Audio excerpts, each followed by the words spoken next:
అంతేగాని ఓరి బాబోయ్ వీళ్ళకేం పని లేదు ఇవ్వండి ఇవ్వండి అంటారు. నాకు అసలు వద్దే వద్దది. నా సొమ్మే చాలా దేశీ పనులు ఉన్నాయి. నా దగ్గర తీసుకున్న వాళ్ళు అనేక మంది ఉన్నారు, వాళ్ళే ఇవ్వలేదు నాకు. నా డబ్బులే నేను అడగట్లేదు. అలాంటిది దేవుని యొక్క కార్యాన్ని మీరా ఇవ్వండి అని అనేటువంటి పరిస్థితి లేదు. నాకు అలాగే ఎంత మాత్రం కూడా ఇష్టం ఉండదు.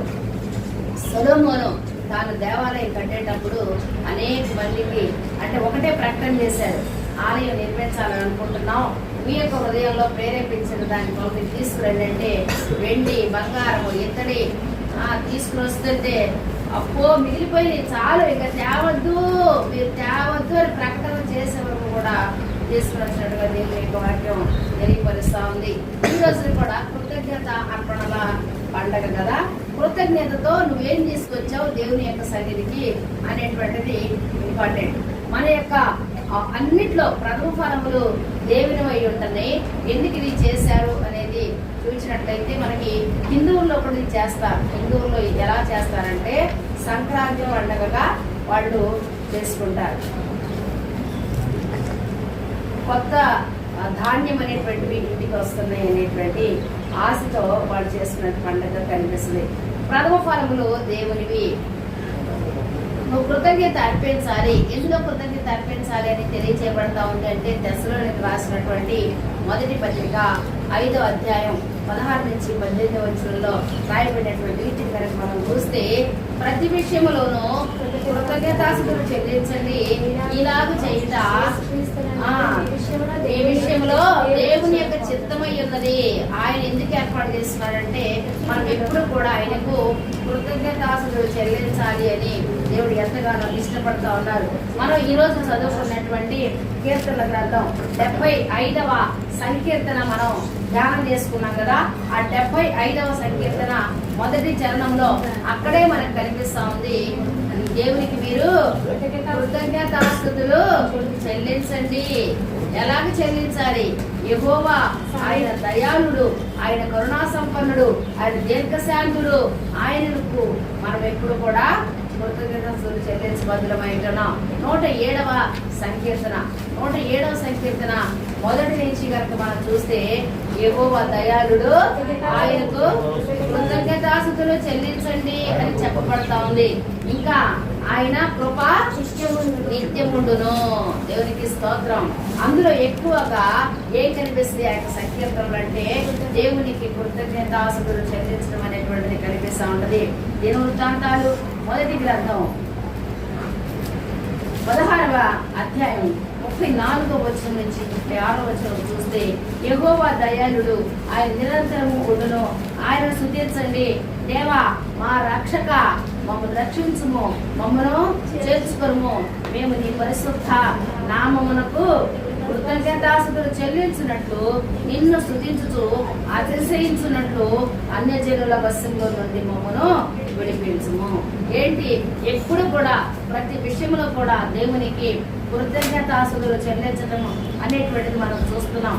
కీర్తన గ్రంథం 50వ సంకీర్తన 14వ చరణంలో కూడా మనం చూస్తే దేవునికి స్తుతియాగము చేయుము, మహోన్నతికి మొక్కుబడులు చెల్లించుము. నువ్వు గతంలో అనుకుంటావు ఏదో దేవునికి నేను చెయ్యాలి, దేవునికి నేను ఇవ్వాలి, నాకు ఈ పని జరిగితే ఇస్తాననేటువంటి మొక్కుబడులు కొంతమంది చేస్తూ ఉంటారు. కానీ మొక్కుబడిని ఎంత మాత్రం కూడా ఆలస్యం చేయకూడదు. దేవునికి ఏం చేయాలట?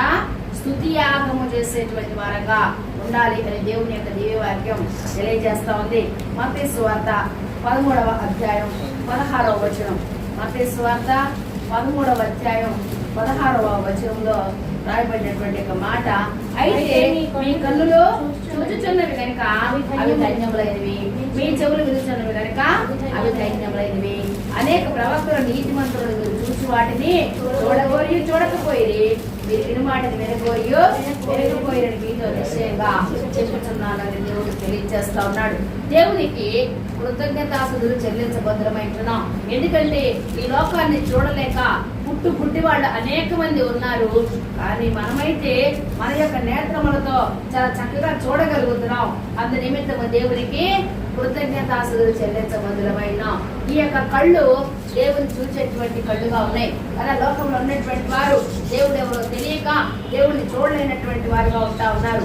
చెవులు, ఈ యొక్క చెవులతో మనం రక్షణ సువార్తను విని ఉన్నాము. యేసుక్రీస్తే నిజ దేవుడు, రక్షకుడు అనేటువంటి మాట, ఆ యొక్క సువార్తను మనం వినుట మన యొక్క చెవులు చేసుకున్నటువంటి ధన్యత. మనకు చెవులు ఇచ్చినటువంటి దేవుణ్ణి మనం చూడగలుగుతున్నాం. అందుని బట్టి దేవునికి కృతజ్ఞతాస్తుతులు చెల్లించబద్దులమైంచున్నాం అనేటువంటిది దేవుని యొక్క దివ్యవాక్యం తెలియపరుస్తా ఉంది. కొలస్సీలకు రాసినటువంటి పత్రిక, కొలస్సీ పత్రిక 4వ అధ్యాయం, కొలస్సీ పత్రిక 4వ అధ్యాయం 2వ వచనం చూస్తే అక్కడ కూడా రాయబడినటువంటి మాట. కొలస్సీలకు రాసిన పత్రిక, యజమానులారా పరలోకంలో మీకును యజమానుడున్నారని ఎరిగి 1:4 క్రీస్తు యేసునందున మీకు కలిగి ఉన్న విశ్వాసమును గూర్చి పరిశుద్ధులందరి మీద మీకున్న ప్రేమను గూర్చి మేము విని ఎల్లప్పుడూ మీ నిమిత్తము ప్రార్థన చేయొచ్చు. మన ప్రభువు యేసుక్రీస్తు యొక్క తండ్రి అయిన దేవునికి కృతజ్ఞతాస్తుతులు చెల్లించుచున్నాము. దేవునికి స్తోత్రం. ప్రతి విషయంలో కూడా పరిశుద్ధులందరినీ బట్టి మనం చేసేటువంటి ప్రార్థనలో ఏముంటుంది అంటే కృతజ్ఞత అనేటువంటిది ఉంటుంది. నువ్వు చేసేటువంటి ప్రార్థనలో ఖచ్చితంగా కృతజ్ఞత అనేటువంటిది ఉండాలి. ఇంకా మనం చూస్తే కొరింథీయులకు రాసినటువంటి మొదటి పత్రిక 4వ అధ్యాయంలో క్రీస్తు యేసునందున మీకు అనుగ్రహింపబడిన దేవుని కృపను చూచి ఈ విషయమై నా దేవునికి ఎల్లప్పుడూ కృతజ్ఞతాస్తుతులు చెల్లించుతున్నాను. ఏమన్నట్టు ఎప్పుడైనా కృతజ్ఞతాస్తుతులు చెల్లిస్తున్నాడు? ఎల్లప్పుడూ కూడా కృతజ్ఞతాస్తుతులు చెల్లించేటువంటి వాడుగా ఉన్నాడు అనేది దేవుని యొక్క వాక్యం స్పష్టంగా మనకు తెలియపరుస్తా ఉంది. ఎఫెసీయులకు రాసినటువంటి పత్రిక 5వ అధ్యాయం, ఎఫెసీ పత్రిక 5వ అధ్యాయం 20వ వచనంలో మనం చూస్తే మన ప్రభు అయిన యేసుక్రీస్తు పేరట సమస్తమును గూర్చి దేవునికి ఎల్లప్పుడూ కృతజ్ఞతాస్తుతులు చెల్లించాలి. ప్రతి విషయంలో కృతజ్ఞతాస్తుతులు చెల్లించాలి. ఈ రోజున నువ్వు బ్రతికున్నావు అని అంటే దేవునికి కృతజ్ఞతాస్తుతులు చెల్లించాలి. నువ్వు చేసేటువంటి ప్రతి పనిలో కూడా దేవునికి కృతజ్ఞతాస్తుతులు చెల్లించాలి. అపోస్తుడైన పౌలు రోమీయులకు రాసినటువంటి పత్రిక, రోమా పత్రికలో రాయబడినటువంటి మరి యొక్క కృతజ్ఞతాస్తుతులు చూసినట్లయితే 5వ అధ్యాయం, రోమా పత్రిక 5వ అధ్యాయం 3 నుంచి 5 వరకు. అంతేకాదు శ్రమ ఓర్పు పరీక్షను పరీక్ష నిరీక్షణను కలుగజేయునని ఎరిగి శ్రమల యందును అతిశయపడదాం. ఎందువల్ల శ్రమల యందు అతిశయపడదాం మనం అంటే శ్రమ వస్తే వాడు దేవుడు విడిచిపెట్టేటువంటి దేవుడు కాదు. ఎందుకనగా ఈ నిరీక్షణ మనల్ని సిగ్గుపరచదు. మనకు అనుగ్రహింపబడిన పరిశుద్ధాత్మ ద్వారా దేవునికి స్తోత్రం. మనం దేవునికి కృతజ్ఞతాస్తుతులు అర్పించాల్సిన అవసరం ఏంటంటే పరిశుద్ధాత్మని దేవుడు మనకు అనుగ్రహించారు. కాబట్టి పరిశుద్ధాత్మని బట్టి మనము దేవునికి కృతజ్ఞతాస్తుతులు చెల్లించబద్దులమై ఉన్నాం. ఆ తర్వాత పరిశుద్ధాత్మ ద్వారా దేవుని ప్రేమ మన హృదయములలో రొమ్మరింపబడి ఉన్నది. హల్లెలూయా. ఎవరిని బట్టి మన హృదయాల్లో ప్రేమ? చూడండి, మనం ఏం చేస్తున్నాం? పేదవారికి భోజనాలు పెడతా ఉన్నాం. పేదవారిని మనము ప్రేమిస్తున్నాం. వాళ్ళు ఎవరు మనకు తెలియదు, రోడ్ల పక్కన ఉంటారు, వాళ్ళు ఎవరు, వాళ్ళ ముక్కు ముఖం మనకు తెలియదు. కానీ వారిని బట్టి మనం దేవునికి కృతజ్ఞత చెల్లిస్తూ ప్రభా వారికి మేము పెట్టేటువంటి హృదయం ఇచ్చావయ్యా, నీకు వందనాలు. నిజమే కదా? మన ప్రేమ బట్టి అయితే ఇస్తామా? 1 రూపాయి కూడా ఎవరికి ఇవ్వము. కానీ యేసుక్రీస్తు ప్రభువు పరిశుద్ధాత్మ ద్వారా మన యొక్క హృదయాల్లో పెట్టినటువంటి ప్రేమను బట్టి యేసయ్య ప్రేమను మనం అనేక మందికి ఆహార రూపంలో పంచిపెట్టగలుగుతూ ఉన్నాము. ఇంకా చూస్తే కొరింథీయులకు రాసినటువంటి పత్రికలో 1:4 మనం ఏ విధంగా చూసామో, కొలస్సీ పత్రిక 3వ అధ్యాయము, కొలస్సీయులకు రాసినటువంటి పత్రిక 3వ అధ్యాయం 15 వచనం మరియు 15, 16, 17 చదవండి ఒకసారి. క్రీస్తు అనుగ్రహించే సమాధానం ఆ క్రీస్తు అనుగ్రహించినటువంటి సమాధానం మీ హృదయంలో ఏరుచుండనీయుడే. ఇందుకొరకే మీరు ఒక్క శరీరముగా పిలువబడితే అది మనందరం కూడా ఏక శరీరమై ఉన్నాము మరియు కృతజ్ఞత కలిగినటువంటి వారంగా మనం ఉండాలి అని దేవుడు ఎంతగానో ఇష్టపడతా ఉన్నారు. దేవుడు ప్రతి విషయంలో కూడా మనల్ని దీవించేవారుగా, ఆస్వాదించేవారుగా, మన కొరకు మనల్ని ఎంతగా ఆయన ప్రేమించారంటే తన యొక్క ప్రియ కుమారుడిని నీ కోసం నా కోసం బలి అర్పణగా అర్పించడానికి సహితము ఆయన వెనుదీయనటువంటి మహోన్నతుడు. ఆయన మనలను ప్రేమించారు, తన కుమారుడిని పంపారు. తన కుమారుడైనటువంటి యేసుక్రీస్తు వారు ఈ లోకానికి వచ్చారు కదా. యేసుక్రీస్తు ప్రభువు పరమకు వెళ్ళిపోతూ పరిశుద్ధాత్మను ఇచ్చారు. అంటే తండ్రి అయిన దేవుడు, కుమారుడైన యేసుక్రీస్తు ప్రభువారు, పరిశుద్ధాత్ముడు, వాళ్ళ ముగ్గురు కూడా ఏకమై ఉన్నారు. వారిని బట్టి మనం దేవునికి కృతజ్ఞతాస్తుతులు చెల్లించబద్ధమైన ఈ లోకంలో తీసుకుని వచ్చేటువంటి అవి కూడా తీసుకుని రావాలి. అది పాత నిబంధనలో వాళ్ళు ఏం చేస్తారంటే గొర్రెలను మనకి ఏదైతే పంటలో వచ్చినటువంటి మొదటివి ఉన్నాయో ఏ పని చేస్తున్నామో వాటిని బట్టి దేవునికి కృతజ్ఞతాస్తుతులు చెల్లించబదులేదు. ఈ రోజున ఎంతమంది నిజంగా దేవునికి కృతజ్ఞత చెల్లించారో నాకు తెలియదు. 4 గంటల సమయానికి నేను లేచాను. ఎందుకమ్మా అప్పుడే లేచా, పడుకో అన్నారు. కానీ లేదు, నేను పడుకో, నేను ప్రార్థన చేసుకోవాలి అన్నాను. ప్రార్థన కూర్చున్నా కానీ నాకు ప్రార్థన కంటే దేవునిని ఎక్కువగా స్తుతించడం, ఆయనకు కృతజ్ఞతలు చెల్లించడం నాకు ఇష్టమైంది. 4 రోజుల నుంచి దేవుడు నాకు హగ్గై గ్రంథాన్ని జ్ఞాపకం చేస్తున్నారు. హగ్గై గ్రంథం జ్ఞాపకం చేస్తా ఉంటే చదవమంటే నిజంగా చెప్తున్నాను, నాకు చాలా ఆటంకాలు వచ్చినాయి. హగ్గై గ్రంథం చదవడానికి మాత్రం నాకు కుదరలేదు.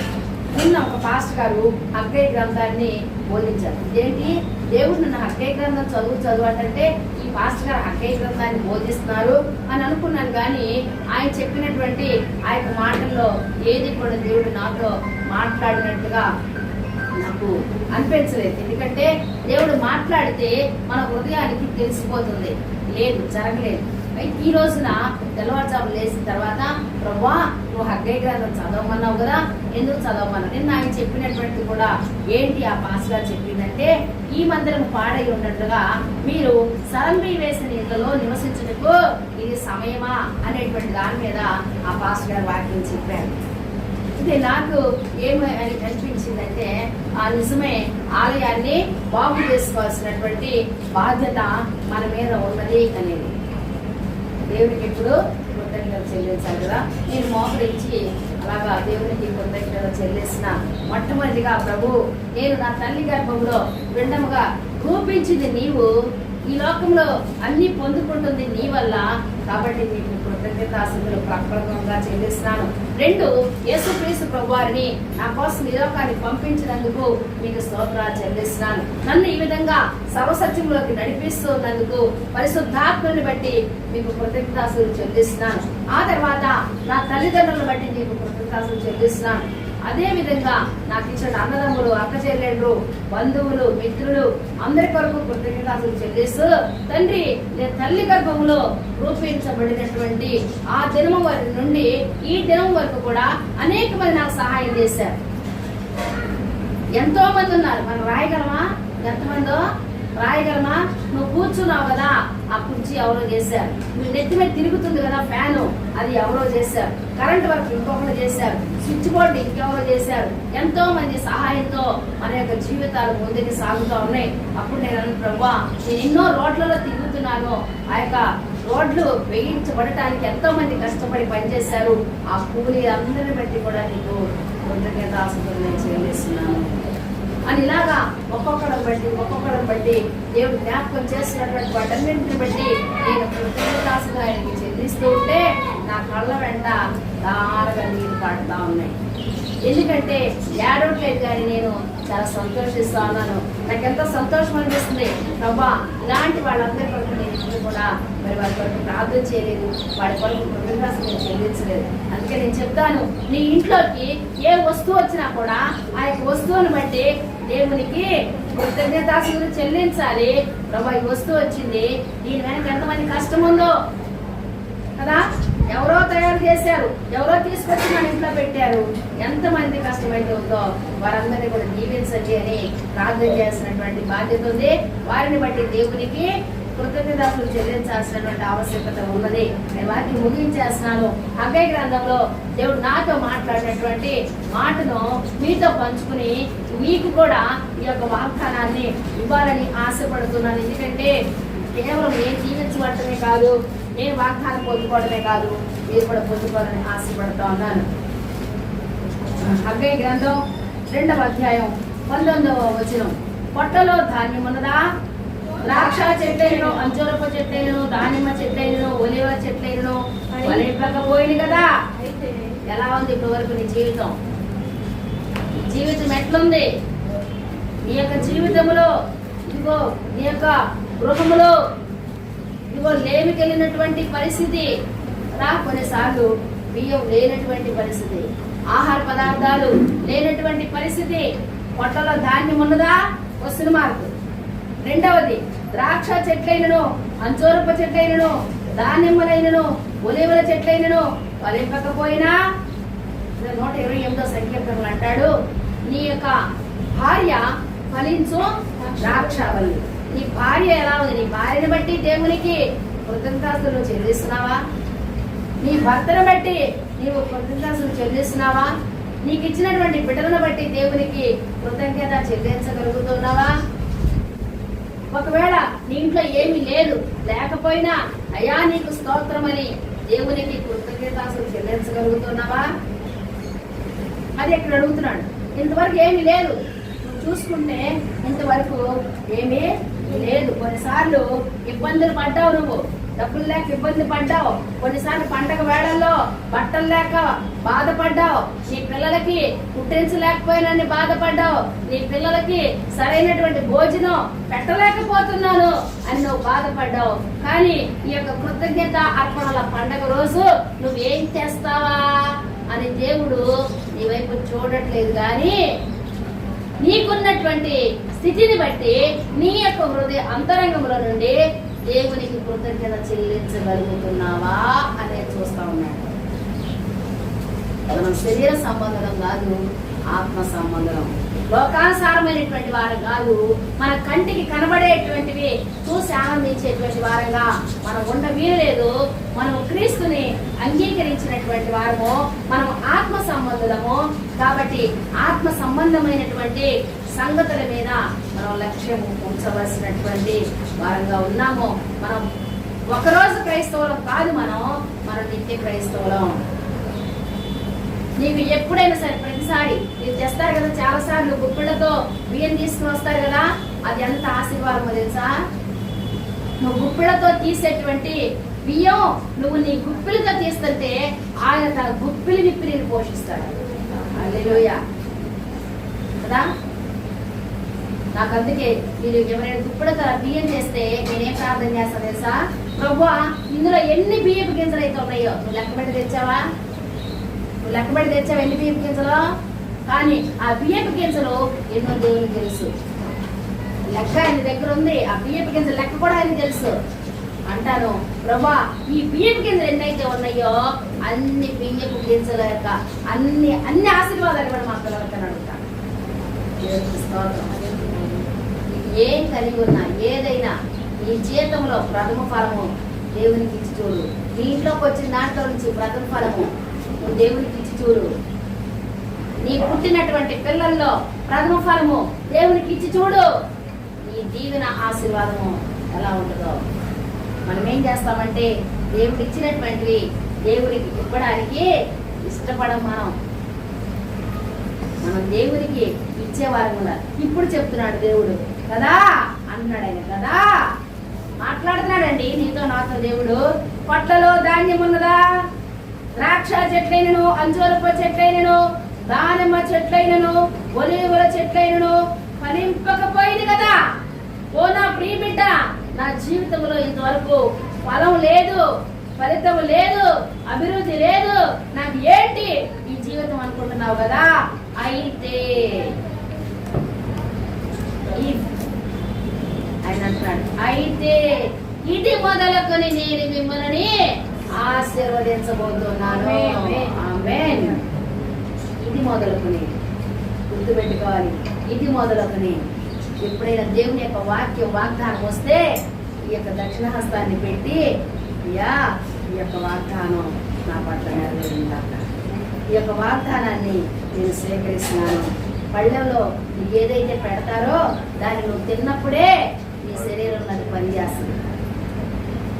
ఎలాగో శరీర ఆహారం నువ్వు తిన్నప్పుడు శరీరంలో ఏ విధంగా పనిచేస్తుందో దేవుడు ఇచ్చినటువంటి ఈ యొక్క వాక్యాన్ని నువ్వు స్వీకరించినప్పుడు నీ యొక్క ఆత్మకి ఆహారం దొరుకుతుంది, నీ ఆత్మ బలపడుతుంది. ఈ వాక్యం ఏంటంటే ఆత్మకి ఆహారం. లోకంలో మనకు కనబడేటువంటి తినే పదార్థాలన్నీ శరీరానికైతే దేవుడు పొందుపరచబడినటువంటి ఈ యొక్క దివ్యమైనటువంటి గ్రంథంలో పొందుపరచబడినటువంటి వాక్యాలు, వాగ్దానాలు నీ కొరకు, నా కొరకు, మనలో ఉన్నటువంటి ఆత్మ కొరకు. దేవునికి స్తోత్రం. నువ్వు నమ్మి ప్రభువా ఇది మొదలుకొని నేను మిమ్మల్ని ఆశీర్వదిస్తున్నాను అని చెప్పావు కదా, దాన్ని నమ్ముతున్నాను. ఆ యొక్క వాగ్దానాన్ని నా యొక్క గుండెల నిండా నింపుకుని అయ్యా ఈ యొక్క వాగ్దానమును నా నెత్తి మీద మోసుకుని నేను ఇక్కడి నుంచి బయటికి వెళ్తున్నాను. నేను హృదయపూర్వకంగా విశ్వసిస్తున్నాను. నీవు నన్ను ఇది మొదలుకొని ఆశీర్వదిస్తున్నాను. ఆమేన్.